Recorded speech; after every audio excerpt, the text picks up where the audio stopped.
Hola, my name is Elias, host of the American Dream podcast. On this show, I talk to underrepresented founders and seasoned executives who have achieved their versions of the American dream. We discover their origin stories, their career trajectories, and the biggest lessons learned. This is the final episode of Season 3, and I am thrilled to wrap the season with Harold Castro, Director of International Controllership for Walmart. On this episode, Harold shares why he pivoted from a career in aviation to a career in accounting, the value he's found in giving and receiving direct feedback, and his reality of trying to be himself in a corporate world. Please jump into the very honest conversation. Nice to have you here, Harold, on the show, American Dream. Hey, thanks for having me. It's actually a pleasure for myself and an honor to get to meet you as well. You have a very storied past and background, and it was very nice that we were able to connect today. I'm fascinated by, especially with AI, like the only thing that matters now is our story. And so I love when people tell stories, especially when they're Latinos, you know. So tell me a little bit more about your background. Where are you from? Yeah, so originally I was born in DR, Dominican Republic, many years ago now. Where in San Cristobal. It's 30 minutes outside the capital. So my whole family's still there. Most of my family lives there still. We have a couple of uncles that moved out, but like the spore of many of us, I ended up moving to Puerto Rico for some time because you were able to get your citizenship at the time and take the test in Spanish and things like that. So it was a little simpler back in the day. I spent some time in Puerto Rico. I would say I spent about 8 years in Puerto Rico. So I moved there when I was about 6. And like most Caribbean folks, I ended up made my way to New York. New York. Yes, that's what are they called? Like New Yorkers? What are they called? Yeah, New Yorkers, Dominicans, and I actually ended up in Long Island, out of all places, not the Bronx, because like we had a family member that we knew and a family acquaintance, and they settled in Long Island, not the classic Bronx in the city. And you know, you go to Long Island, you go to the suburbs, you think it's going to be beautiful, and you know, you think Long Island, the Hamptons, and it was not. That's what I only know the Hamptons. Yeah, you lived in the Hamptons? No, I'm saying it was not like the Hamptons, but it was much nicer than Puerto Rico, because at the time Puerto Rico was going through some difficult times itself with the drugs in the 90s, and so it was much safer for us in New York. Not speaking English was tough, right? Like most of us when we migrate. So I was lucky enough to land in a neighborhood that had English as a second language as one of the offerings for students. And that was not normal. It depends on in there. You know, if you end up in a predominantly white neighborhood, the chances of you having an ESL class are going to be very little. I think to this day that's one of the chances, right? So the demographics were there, where there were a lot of Hispanics in the area. It was the first time. It's embarrassing to say, but it was the first time that I learned that, you know, about Salvadorians and Central Americans and Mexicans. You know, you only saw it from watching TV. And it was the first time in my life that I was exposed to other cultures, Latin cultures, and how different they were and unique. So it was a cool opportunity to not only see America, experience America, but also connect with other Latin American aspects and people and understand and get the culture. So I came around junior high, which is the years you start forming yourself and maturing. So it was challenging. I mean, I went from being called wetback to, you know, all kind of his like, you know, names. And the whole time I was there, my mom was working minimum wage jobs. You know, my mother, she had by the time, you know, it was single mother. So it was just her and us. And through that time, I realized how hard she was working. And I started thinking in my head, man, I don't want to work that hard. Was the way out, and it was studying and getting good grades. So I managed to have good teachers that helped me throughout and helped me stay focused, you know, even though there was gang violence and drugs and everywhere. And some of my friends were in... Where is this in Long Island? Central Islip, New York, and Brentwood, New York. So if you Google it, you see it. East Hampton, South. Yeah. So it was a unique experience in high school and growing up, but I always had that mindset of like, hey, I want to do something different. I want to better myself. I want to work harder, less, not as hard as my mom is. And that led me to start to figure out what I wanted to do in my life.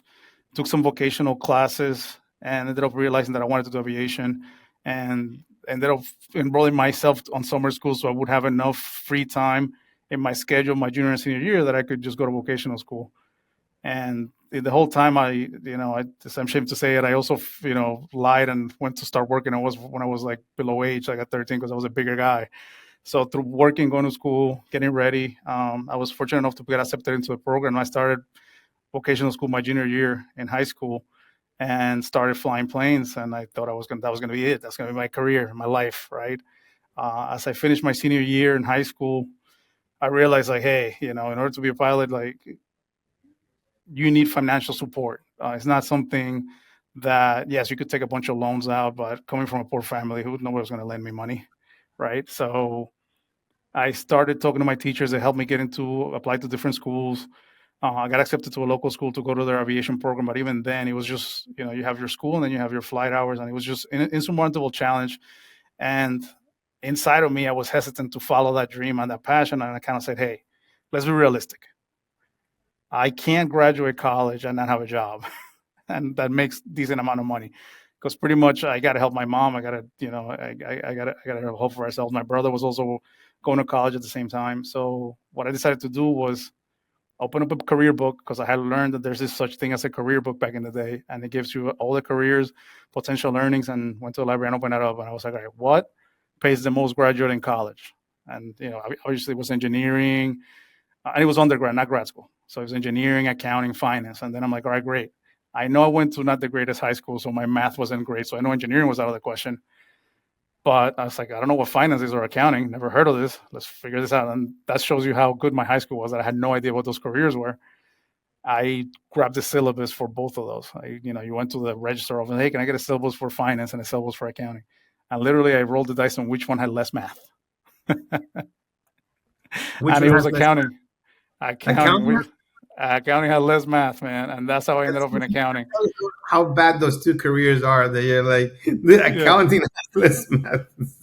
Yes. So I ended up picking accounting, and that was the path. Because to take a step back, my family, my uncles in DR, they were engineers, and they were different. But I talked to them, but I never sat with them. I said, hey, can you help me through my career? Because I was in a different world to them. I was in the U.S., completely different like dynamic. They had no idea how to help me. And my mom barely finished sixth grade, so it's not like I could sit with her. Hey, mom, can you show me how to navigate this? I could have talked to my teachers. My teachers were also they knew about teaching.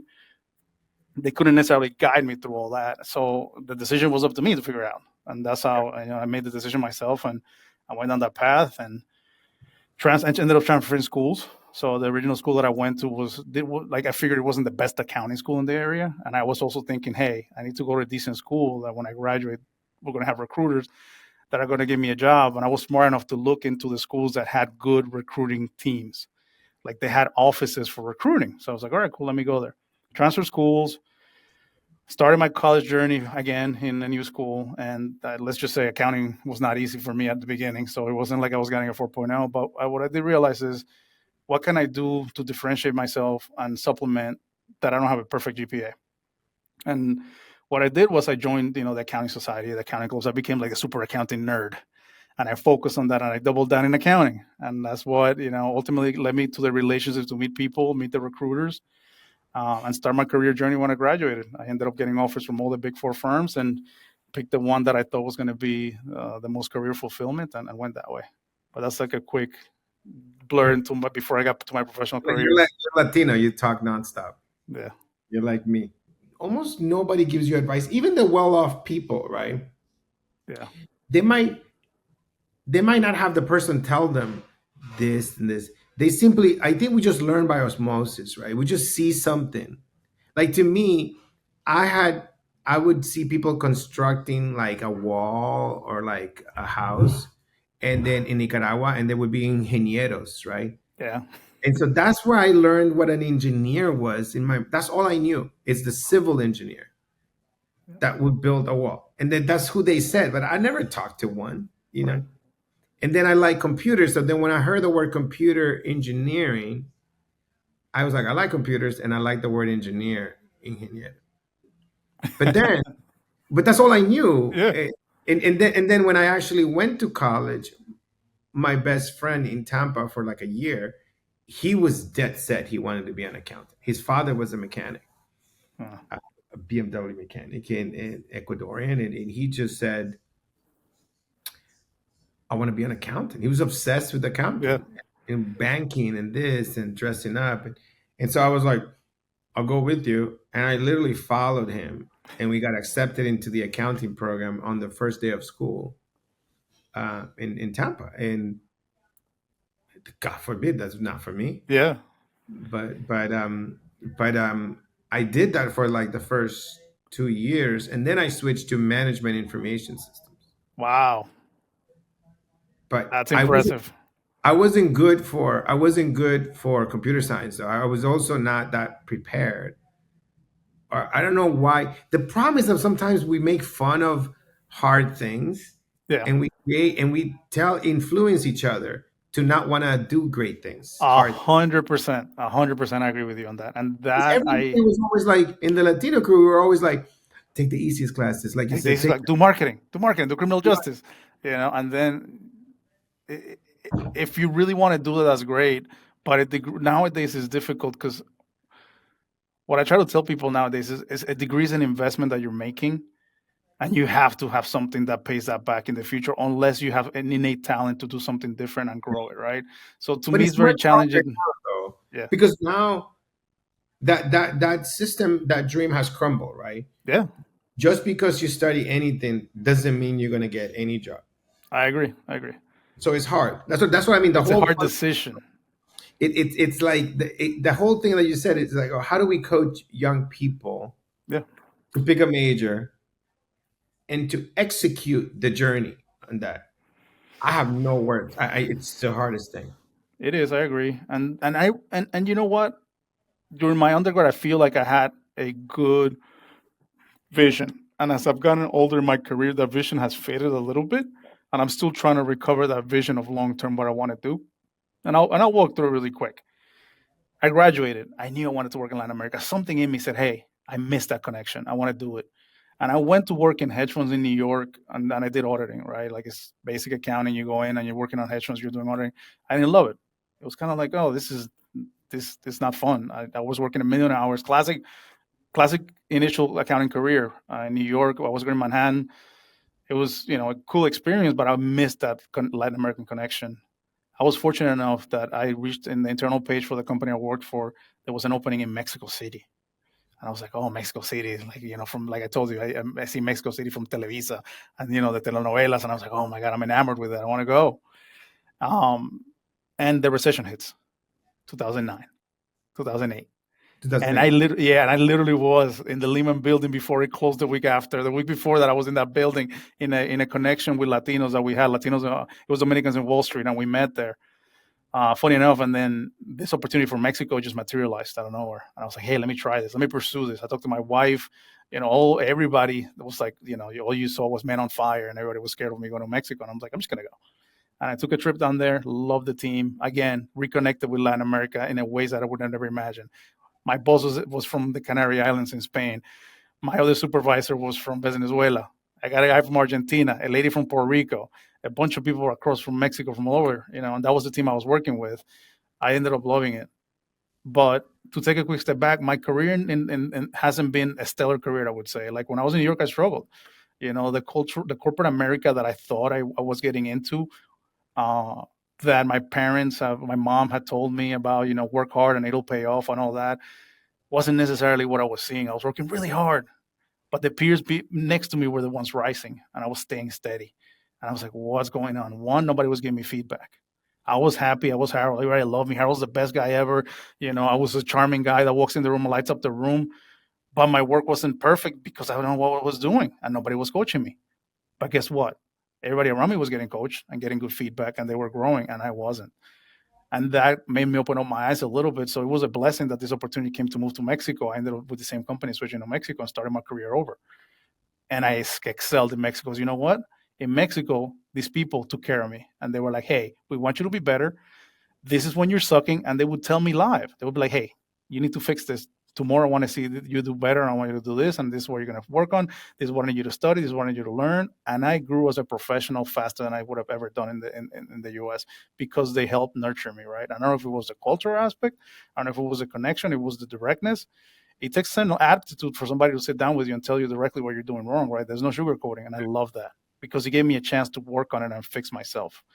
I spent 3 years in Mexico, and that was to me the best time I spent in my career, professional career, and development.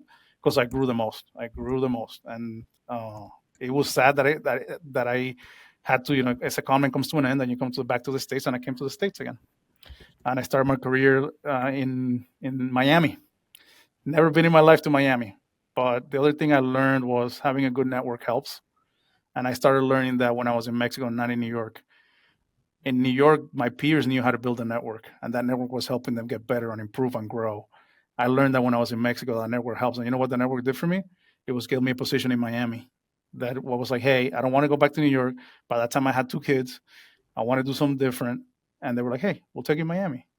You'll be a great fit. We love your attitude. You're a hardworking individual, and you speak Spanish. So come to Miami. I ended up in Miami, and it was great. It was a good reconnecting back to the U.S., the corporate culture. I saw it again. I saw the Where same are you now? challenge.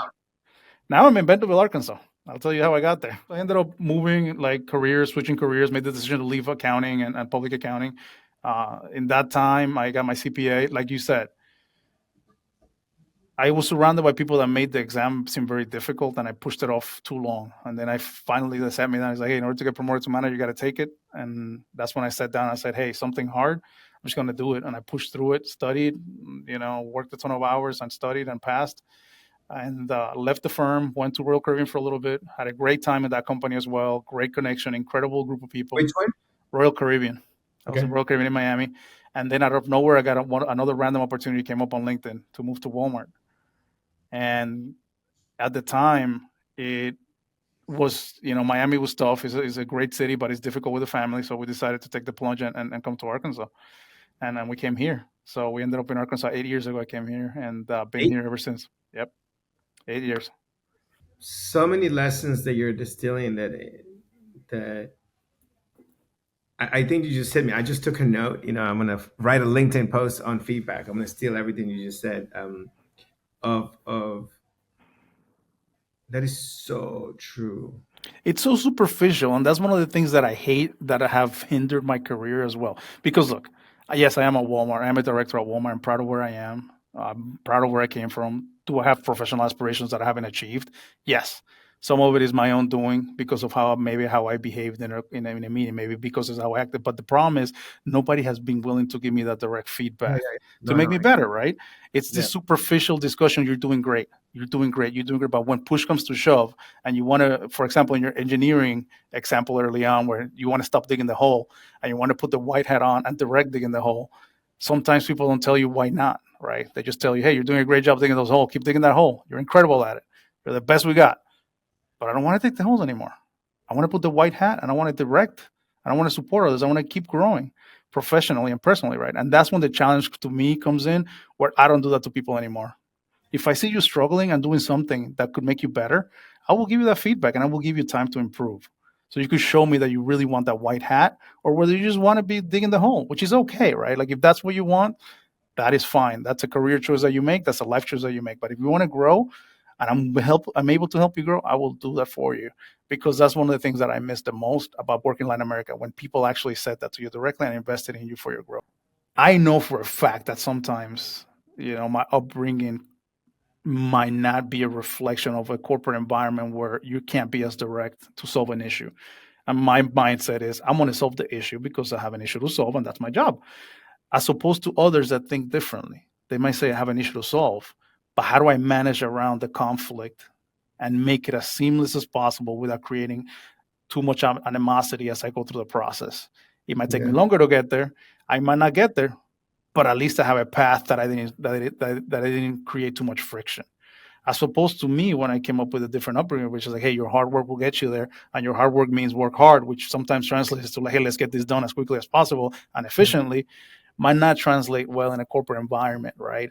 And yeah, sometimes is that. The other thing is too personalities. Sometimes personalities don't fit a certain environment that you're in, and even though people will be with you and love you because of your personality, sometimes that personality itself will hinder your growth, right? Because they might not see you as that. A feedback that I got early on in my career when I moved here to Walmart was you don't have executive presence, and maybe we'll. Oh, hold on, hold on. Yeah. I'm getting upset. Yeah. I, I, I think that fuck that, right? I think that I think it's complicated, right? It's I think that we're I don't want to say no. Our personality is just fine. You know what I mean? There is nothing wrong with the Latino personality. And I think it's not the personality. I think there's a difference between feedback. I want to make sure we separate this. Yeah. There's a difference when somebody tells us, Elias, you're too loud, versus you did not do a good job of communicating with the customer the requirements, and you did not do a good job leading that situation there. You did not do a good job of delivering this feature, right? Yep. So two different types of feedback, right? The one that talks about my personality, they can go suck an egg. You know what I mean? Yeah. It's they have no personality. I know I'm gonna give them feedback about their lack of personality. And so it's like, if you say to me like I don't have executive presence, I think if somebody comes and coaches, like we have a daily meeting in my company. If you come and you come and analyze my meeting, right? I just had one today. We have it every day. Um, some people might be like, "What a disaster of a leader he is as a CEO of this company." Um, I'll give you a moment, right? A person was showed this feature that they just fixed and built, and he's demoing it, and I go, "Okay, but we need to do this, this, and this, and this." I said, like that was not working, right? And so I stopped and I said, "Okay, I'm sorry. Let me go back. Great job, you know, Yeah. great job, Andrew. Well done, AG." And I said, "This is fantastic," and everybody's laughing, right? Yeah. Because see, I'm correcting myself to not be so intense to just focus on anything. I give Yeah. him some praise, but then everybody's laughing that it doesn't matter and that it's me, and that actually they're praising the fact that I'm focusing on higher level execution. Yeah. And so some coach would be like, could come and criticize me and says, I have no EQ, I am not fitting to their Right. culture, I'm not this, blah, blah, blah. My culture is too much, I'm too rude, I'm too in your face, too aggressive, blah, blah. But another coach would be like, holy shit, his EQ is so high that he's regulating himself and pushing and leading the team to a higher standard and execution, right? Yeah. And, Which, I, and so I'll give you an you're, example with that feedback that they gave me. You know what I did with that feedback? We have a Latino network internally, right? And we put on a Hispanic Heritage Month every month. So my goal was, okay, you know what? I'm gonna make sure that when I host that event myself, I'm gonna host it 1 year, and that's the year that our CEO is gonna come in and he's gonna be the opening remarks for the whole event. And that's what I did. I worked the network until I could, and I got the CEO to come in to that event.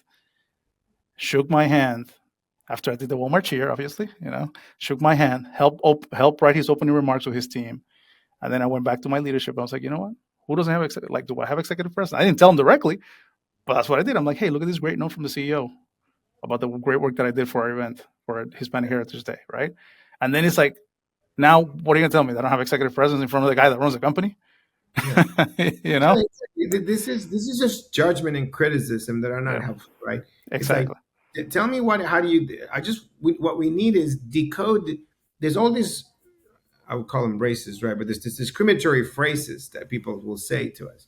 Yeah, You don't have executive presence. What does that mean? Like I'm not like 6'2", skinny, white collar, nice eyes or something, and wearing a blazer. Like, yep, um, or is it because I don't lead, I don't coach, I don't make the right decisions, I don't take yeah. risks, I don't deal with critical situations in a specific way. We need to be able to push back and say to people, can you help me, please? Can you explain that further? And Right? that is exactly the way. I know one of the things I wanted to cover a little bit was our call to action. That is one of the items that I focus myself Yeah. on making sure that I do for others. I try to help them, one, first listen to what their potential career goal is. And I've been blessed enough that I had got a chance to meet a lot of young Latinos that come through our company, whether Yeah. it's an intern, whether they're first year associate, whether they're growing with the company. And I said with them, it's like, what do you want to get out of your career? And then I have that conversation with them. Talk to me about how you're working on an everyday basis. And I give them that unfiltered feedback. Hey, in the environment that you're in, I think it will be best served if you're more conservative. In the environment you're in, you're a very social person. Use that social to connect with people and develop a network of where you want to grow, right? So that feedback, where it's useful feedback, is what I focus myself on doing. I hope others are able to do the same, right?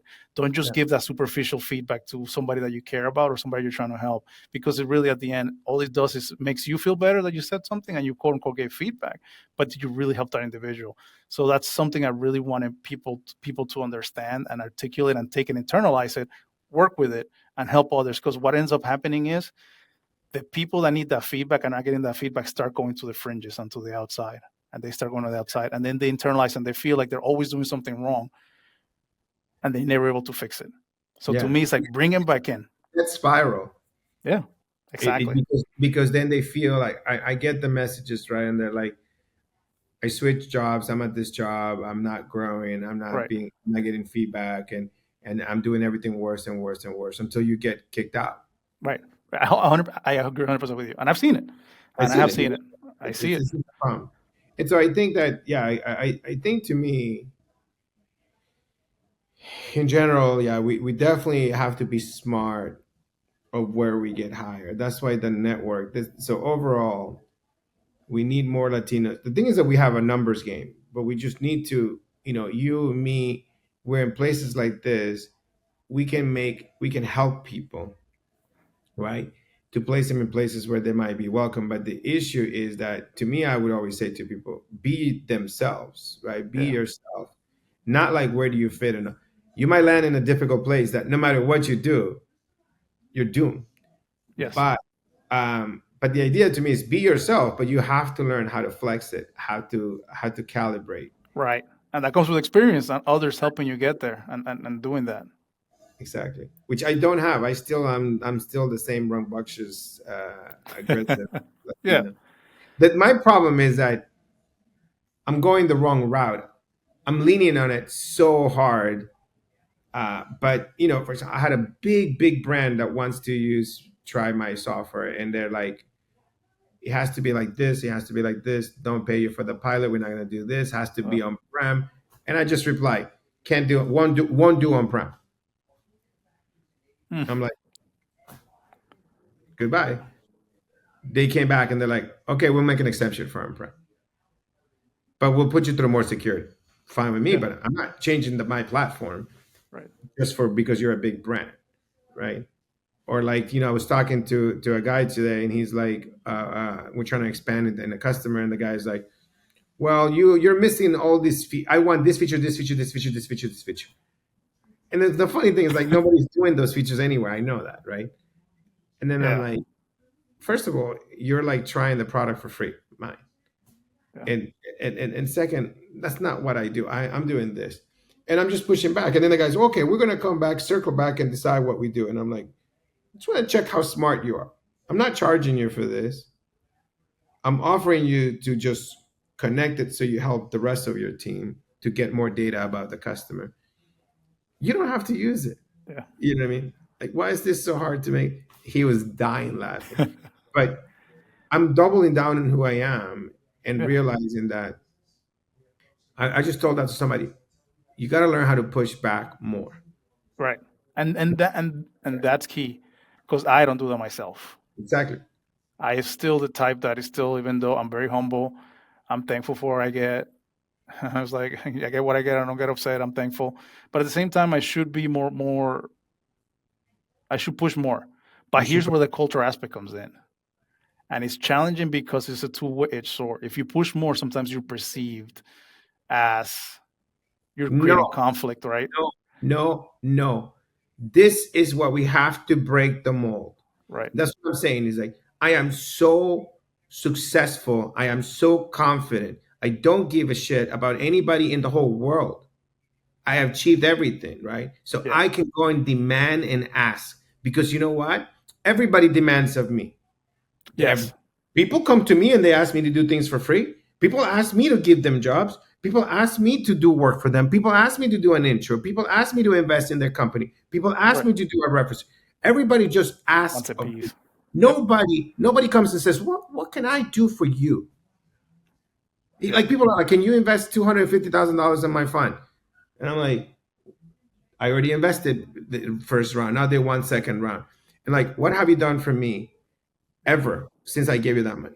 And so it's like, and so like, if everybody asks like that of me, why can't I ask in the same way? I agree with you 100%. And that is something So we that, need to teach the Latinos push back and know your worth, yes, because you'd be amazed. Because you know what? Everybody else does it. 100%. And People that are is, so entitled and they ask for shit like, and bye. and I'll put it to you this way. I am more open to that discussion now than I was historically in the past when I went for an interview, for example. And this is what I tell the people that I mentor, right? When they come and ask me, hey, what do you think about this position? Should I apply for it? It's like, great. Yeah, apply for it. Sounds like it'll fit great for you. But also ask your supervisors. It's not just what you're giving them, but what are they going to do for you to grow, right? What are they going to help you bring to, like, help you get better at, where you have a hole in your game and you want to fill it, right? It's no longer going to be just this discussion like, I'm thankful for the opportunity. It's like, yes, you're thankful for the opportunity, but what are they also going to do to make you successful? It's not a There's, one-way street anymore. there's no road. Yeah. And so Yeah, that's the only way we get more. It's like yeah. the squeaky wheel gets the grease. Now, for me, here's one thing I'm coming now when I'm in like a mid-career, thinking about me and myself and what I define as success. And that's one of the struggles I go through the most. And I tell people that the faster you can define that for yourself, the happier you're going to be. Because that's going to look very different for all of us, right? Success for me 5 years ago was I want to be a vice president in whatever company. But that changes over time. Now, hey, what is that success look to me? When I tell you early on that I'm still kind of like in this fuzzy stage where I don't know what I want, is do I want more flexibility? Do I want more time to spend with my family? What do I want? Do I want to pursue? Do I have the hunger to push again, right? And defining that early on to me is important as an individual because it gives you peace of mind. And revisiting that once in a while and say, hey, is that answer still the same? Is I would something that I'm going through and get learning. my advice to you is, why not both? Yeah. That's what I'm saying. The mentality that we have is that you're still having the bad mentality. Oh, it can only be one or the other. I see other people that come to me and they're like, I want a job that pays me the same $500,000 but works less. That's what I hear. Yeah. It's like, I want a job where I don't want to travel. I live out of Maine, and so I want to still be CEO, but I only want to now go 1 week out of the month traveling, not the other ones. I need to stay close to my family because I like how I live in Maine. So it's like, oh wow, you can ask those things. So you can be a vice president that gains more flexibility than you have today. Yeah. I'm That's just fair. saying we have to ask. Yes. You are self-limiting yourself by saying, oh, if I want more flexibility with my kids, and no, you choose how you get more flexibility with your kids. For example, what if you worked harder with your kids but made more money, and now you can hire and solve a whole bunch of stuff in the house, and now you come home and you just able to have dinner with the private chef in your home? Right.